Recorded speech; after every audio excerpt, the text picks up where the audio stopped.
Welcome to another video from Dr. Lock. This example of a key machine today is a Orion Mizar. See? Mizar. And Orion. Alright, so I'll take you through just an overview. Look, it's about 60-70 kilos, pretty heavy. You've got your on and off switch down here. You've got your two speeds, forwards and reverse. I'll just turn that on. Okay, speed 1. Speed 2. Let's just turn that off while we show you around. We have two cradles here. Two cradles, and over the side we have two cradles as well. This does your top cuts, your normal cuts as normal, and this does your sideward and endwards. Now I'm going to take you through and show you how to do that.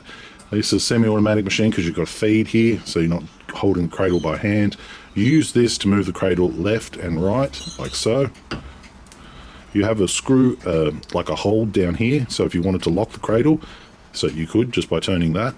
On this side of the fence you have your cradle here to move the carriage left and right. You have your handle at the back to move the carriage forwards and backwards, okay. You have your knob up the top to move the carriage up and down. So we're going down, see, and now we're going back up. Should have a bigger knob on it. Doesn't move that good, but it's okay. This is an old key machine, so alright. What you might notice up here is there is a light, but of course the light bulb needs changing. The cutter as well is broken, that needs changing. A lot of these cutters can break is when you're trying to cut sideways. When you're cutting in this, you have to cut in, never in and across, never like this, always like this. Okay, when you're cutting your initial cuts and taking the meat off the material, the meat off the key, you would lock your jaws so this doesn't move. That's locked at the moment. So you lift it up like so and you cut. Move across, you cut. Once you finish your cuts, you start to do the dome on the top of the key, and you can do that by unlocking this carriage here and rotating this jaw up and down. That allows you to get a perfect finish, a perfect dome on the top of your cuts. Alright, we also have the clamp here, so to loosen the key you just clamp, turn that out like so, turn that out like so, tighten it in like so. Over this side, oh sorry, this one here is to stop the vibration of the key, so that just gets tightened in and basically holds the top of the head of the key, very similar to here. Alright, so with this one here you can back that off, slide that in to adjust for the length of the key. With the sample you don't need to, so it's just like that. Alright, end wards. The wards on the end of the key. So these ones right here, end wards. Okay, so we move this across like so, and then we move in like this. Okay, and we do our end wards, moving across and moving it in, end wards. Alright, when we want to do our sideboards are these cuts on the side here. What we would do is we would then have to bring this carriage all the way down or up, depending on which one you're doing. All the way down, it's very hard to do one-handed, and then you would be able to feed it in there like so and do a few little cuts on there. Now if you need to rotate it, I'm going to have to put the camera down to show you how to rotate it. Alright, so demonstrating how to load up to do sidewards. I'll just take my key out. These jaws right here, so you turn them. If you need more space, you lift the knob, turn it, rotate, lift it, rotate. Alright, so we're going to load that one in, push it all the way to the clamp, we're good, that's our custom sample. Push that one all the way in, if your handle hits here, lift it up, rotate it back. Alright, so if I want to do sidewards, I'm going to need this cutting to be square to this guide. So the way I do that is I can just rotate it up. What you don't want to be doing is cutting on an angle where you're, if you think of it this way, you don't want to be cutting here, you want to be cutting in the middle of the cutter. So that's why you bring it up to where it's in the center. You might notice as well that there's an orange dot here as well, so that can also assist you on knowing where the center is. Once you've got it in the right place, you can plunge into your cut. Take note, your first cut will be a slow one, and then you would move over half the width of the blade and plunge again until you're all the way over, and then you would come back and you would plunge quickly over all your cuts. That is how you would do an end ward. This is an end ward. How you would do a rear ward, you would turn this around like so. A rear ward or rear end ward. Bring this carriage all the way over so you're not near so close to the cutter. Okay, now we should be good to go. Take note, we don't want to hit the head of the key or cut the head of the key, so when we're going in, we would be going in nice and careful, and then we would be able to plunge, plunge, plunge, plunge. But you'd have to be really careful because you don't want to chop the top of the head of the key. Alright, so I'm going to demonstrate loading up a key. So normally when you load up a key, you just turn this handle back, you get the key, you push it into the collar, you push it all the way up to the vise, turn the vise until it's clamped in there nicely.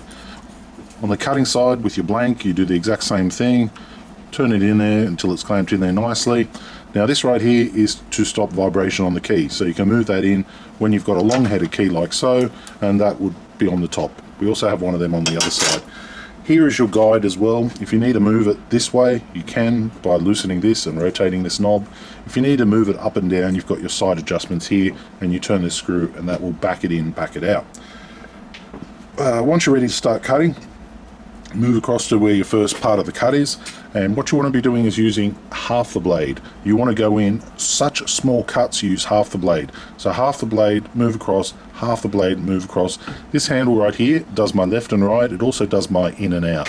Okay, so that's that big handle at the bottom, left and in and out. You'd also be using your hand on this side as well, on this side, and this just helps you kind of have two hands on it as you're cutting.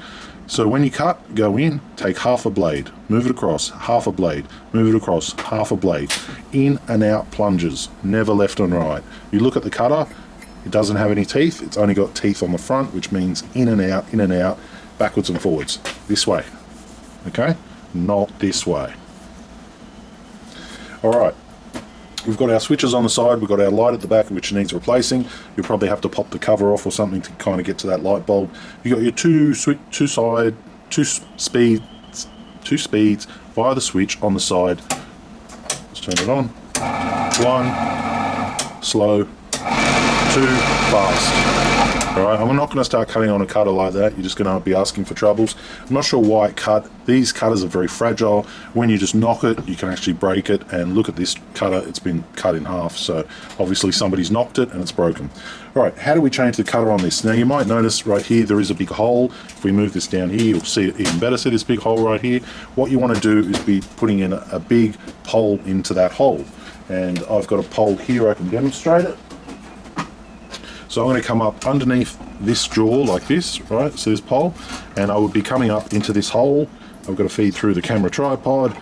Here we go, up like so, and I want to lock this carriage now because I want to change the cutter. And I'm going to put this big pole through here, right, and then I can remove the cutter. What that does is it stops this spindle from rotating. This bolt right here is the opposite of what you normally do. So if I'm going righty-tighty, lefty-loosey, I'm going to go right to loosen it and the opposite way to tighten it, because when this cutter rotates it's actually got a reverse thread which makes the nut go tighter on the cutter, not loose. When you're cutting in and all the rest, if it was to be handed normally, the cutter would actually come loose, and that's not what you want when you're cutting with a nice sharp cutter like this, metal cutter. You've also got this cutter over this side as well. Let's swing over here. You've got your cutter over this side as well. Once again, you can lock the jaw. You might see a little flat section there. That's for you to get a shifter on there and to be able to pop it and to tighten it left and right. All right. I just want to demonstrate how cool these cuts are when you can dome the cuts. I'm not sure this is the exact terminology, but when you want to round the cuts to get perfect cuts. Now what I'm talking about there is, if you can imagine that was the top of your cut, if you're going to be up against a piece of material like this, it's going to score it. If it had a nice round surface on it, such as this masking tape, every time that hits that surface, it pushes the surface nicer and doesn't wear it away. So to do that, simply after you've done your cuts, you come down here and you loosen this part here, allowing this cradle to rotate up. Rotates all the way up, look at that, all the way up and all the way down. So if I was to gauge this, I would say that's 90 degrees and I'm probably getting about 45 degrees there. So you're probably saying 45, 45, 45, 45. So you would start off at your cut, 45, 45, again, 45, 45, again, on the top, 45, 45. Even if you're doing 45 degree cuts, my best advice is use this cutter half the width. Don't, do like a 1mm cutter or 2mm cutter, don't use the whole 2mm, just use 1mm at a time. It is just a little bit easier on the cutter and on the key machine. When you do cut in, this is to stop the vibration on the back of the key.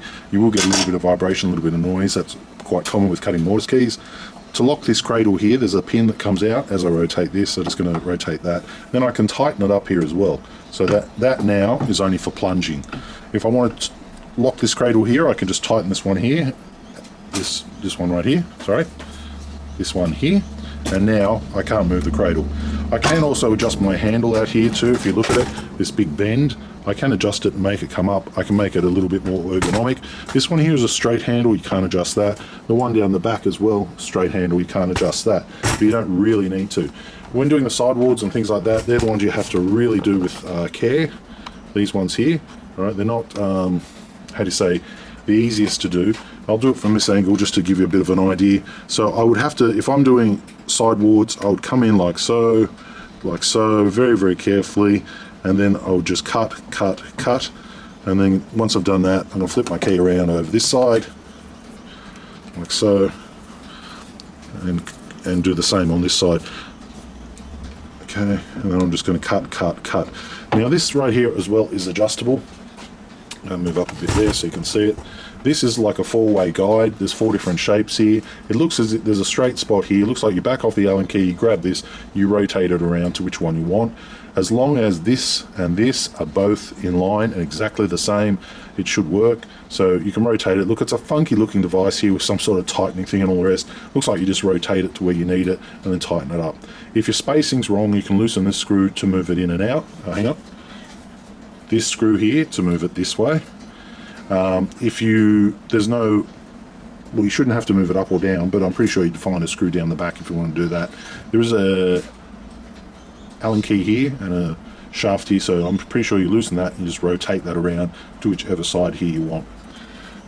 Alright, so that's all the adjustments, that's how to do it. Now this key machine, I'll probably be selling this key machine. Look, key machines like this are great if you're doing safe keys, if you're doing old-fashioned keys, if you've got a retail counter, look, they're great. The difference between this key machine and the other key machine we have for mortise keys is that this one does those nice rounded domes. It also does the sidewards and endwards. That's a big thing when you're doing old mortise keys. There's not a lot of old mortise keys in Australia. They seem to be phasing them out quite a bit. We've still got our Chubb keys and other brands that always use mortise keys, but there's not as many kind of sidewards and endwards that we deal with day to day. When I got this machine, I thought, oh great, it's good to have the ability, but you know, we don't do a lot of it. So it's basically been sitting there collecting dust for so many years. Oh, don't forget the sun visor. I don't know what that does, like not much at all, but you got a sun visor, you can tighten that in with the screw on the side. There you go. If you want to look down in this direction, you can probably save yourself getting a little bit of swarf, I guess. That's probably the idea behind it. Yeah, so for anybody who does do this sort of stuff, this type of machine is great. If you've got a retail counter and you're cutting old-fashioned keys, this machine is great. It's a machine to go to because of the sideboards. You can't get a key machine anymore that has sideboards unless you're going to pay $5,000–6,000 for a Silka Lancer, which is like an old-fashioned machine. So $5,000–6,000 for an old-fashioned machine is quite a lot. This machine can do it, and it would have been popular in the day. I'm probably guessing it probably about 70s, 80s, 90s, probably 70s and 80s. So it's an old key machine, but on saying that, it still works. This one's also been tagged in the past. It does exactly what it's meant to do. It's not a key machine you'd use a lot, but it's a key machine when you do use, you charge a premium for. One, because it takes labour and time to actually handcraft the key, and it's an old-fashioned key, you don't do too many of them. And two, also to cover the machine, like time-wise, to carve a nice old-fashioned key like this, I mean 20 minutes, half an hour sometimes if you're an apprentice. Fast person maybe quarter of an hour, but it does take time to actually sit there and carve it out. So for that reason, you do have to be charging, you know, money accordingly. Now if we're talking 150 per hour in today's money, you know, $35, $40 at least to kind of carve any type of mortise key. So they're not, you know, they're not super cheap keys, and you've also got to have the machine to do it. A lot of companies now, they say, no, can't do it, don't want to do it, takes too long, not interested. So that's why having a machine like this, you can do it. And it's, if your customers have those type of keys, you want to keep them rather than tell them to go down the road and, you know, make friends with the other key cutter who is willing to do their type of work. So if you do that, you lose your customer. If you keep them yourself and do it, well, then your customer's going to keep coming back to you. So this is the demonstration of the Orion Mizar. Leave your comments down below if you've used it, what you think. Pretty cool machine. we've got it for sale for $2,000. I'm pretty sure it's sold. If it's not, it'll be on our lock shop, and the link will be down in the description. All right, thanks for watching.